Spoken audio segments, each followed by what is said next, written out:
বাইরে আগে যারা উল্টাপাল্টা ড্রেস পরে নাচানাচি করতো, নিজে নিজে হাসতো, আবার নিজে নিজে কাঁদতো, এখন তারা সবাই ইনফেকশন হয়ে গেছে, ইনফ্লুয়েন্সার হয়ে গেছে। মানুষ যাদের দেখে অনুপ্রেরণা পায়, কিছু জানতে পারে, শিখতে পারে, তাকে ইনফ্লুয়েন্সার বলে। কিন্তু আমাদের এই সোনার দেশের বেশিরভাগ ইনফ্লুয়েন্সারদের আমার ইনফেকশন মনে হয়। এখন আপনারা আমাকে সাধু ও চলিত ভাষায় গালি দিতে পারেন। ব্লু ফেরি লাইলা সে একজন আমাদের দেশের ইনফ্লুয়েন্সার। ফেসবুকে তার ফলোয়ারের সংখ্যা 1 মিলিয়নেরও বেশি। সে বিভিন্ন ব্র্যান্ড প্রমোশন করতে যায়, আবার দেখি কি কি অ্যাওয়ার্ডও পায়। এখন আমার কথা হলো, তিনি যে ইনফ্লুয়েন্সার হলো, তার থেকে মানুষ কি শিখবে? সে কি এমন মহৎ কাজ করেছে যে মানুষ তার থেকে অনুপ্রেরণা পাবে?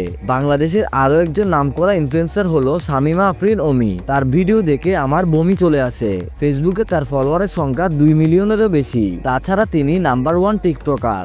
বাংলাদেশের যত বড় বড় ব্র্যান্ড প্রমোশনের ইভেন্ট হয়, সেখানে দেখি অমি আপু হাজির। ওনার ভিডিও দেখে আমি যা শিখলাম, হুদাই কিভাবে হাসতে হয়, হুদাই কিভাবে কাঁদতে হয়, আবার হুদাই কিভাবে নাচতে হয়, এইসব ছাড়া আমি আর কিছুই শিখতে পারি নাই। আপনারা কিছু শিখে থাকলে কমেন্ট করে জানাবেন। বাংলাদেশের আরো একজন জনপ্রিয় ইনফেকশন হলো টুইন ক্যারল। নাম শুনে আপামনিকে নাই চিনতে পারেন, তবে আপামনিকে ফেসবুক টিকটকে কথাবার্তা ছাড়া সাপের মতো একে বেঁকে নাচতে ঠিকই দেখেছেন। মোবাইল ব্র্যান্ডগুলো যখনই মার্কেটে নতুন মোবাইল লঞ্চ করে, তখনই দেখি সেই ইভেন্টে আপামনি হাজির।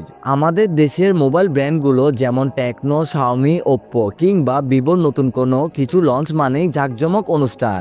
আর এই অনুষ্ঠানে উপস্থিত থাকেন আমাদের জনপ্রিয় ভাইরাসগুলো। তারা বলে এই ফোনটাই বদলে দিবে আপনার জীবন। ক্যামেরা, ব্যাটারি, এমনকি সব দিকে 100তে 100।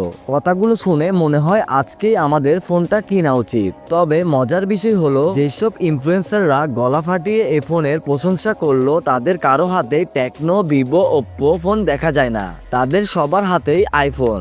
এখন আমার কথা হচ্ছে, ব্র্যান্ডগুলো কি আমাদেরকে বোকা মনে করে, নাকি ইনফ্লুয়েন্সাররা আমাদেরকে বোকা মনে করে? আপনাদের কি মনে হয় কমেন্টে জানাতে পারেন। তো আজ এই পর্যন্তই, দেখা হবে নতুন আরেকটা ভিডিও নিয়ে। ততক্ষণ সবাই ভালো থাকবেন, সুস্থ থাকবেন। আল্লাহ হাফেজ।